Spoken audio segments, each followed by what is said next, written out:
આણંદમાં ખર્ચ ઓબ્ઝર્વર અનંગ રાવતની ફરિયાદ નિવારણ કેન્દ્ર અને મીડિયા મોનિટરિંગ સેન્ટરની મુલાકાત. ભારતના ચૂંટણી પંચ દ્વારા જાહેર કરાયા મુજબ 111 ઉમરેઠ વિધાનસભા પેટા ચૂંટણી 2026નું મતદાન આગામી તારીખ 23મી એપ્રિલ 2026ના રોજ યોજનાર છે.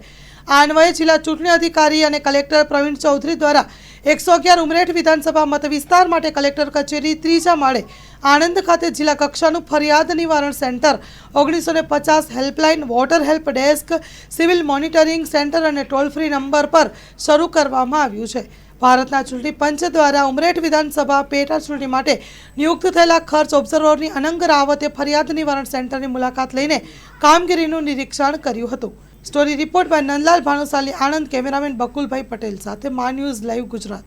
ઉમરેઠ વિધાનસભાની પેટા ચૂંટણી માટે ભારતના ચૂંટણી પંચ તરફથી અત્રે નિમાયેલા માનનીય ખર્ચ ઓબ્ઝર્વર સાહેબે આજે કલેક્ટર કચેરી ખાતે સ્થિત મીડિયા સેન્ટર તેમજ મીડિયા સર્ટિફિકેશન અને મોનિટરિંગ કમિટીની ત્યાં મુલાકાત લીધી. આ ઉપરાંત માનનીય ખર્ચ ઓબ્ઝર્વર સાહેબે ડિસ્ટ્રિક્ટ કોન્ટેક્ટ સેન્ટર અને ગ્રીવન્સ રિડ્રેસલ સેલની પણ મુલાકાત લીધી અને ચૂંટણી બ્રાન્ચને માર્ગદર્શન પૂરું પાડ્યું. અત્રેથી મીડિયા સર્ટિફિકેશન અને મોનિટરિંગ કમિટી તરફથી અને મીડિયા સેન્ટર તરફથી તમામ ઉમેદવારો અને પોલિટિકલ પાર્ટીઝ તરફથી કોઈ પણ પ્રકારનો પેડ ન્યૂઝ, પેડ જાહેરાત વગેરે જો આવતી હોય એના ઉપર સતત વોચ રાખવામાં આવી રહી છે. ન્યૂઝ ચેનલ્સ ઉપર, દૈનિક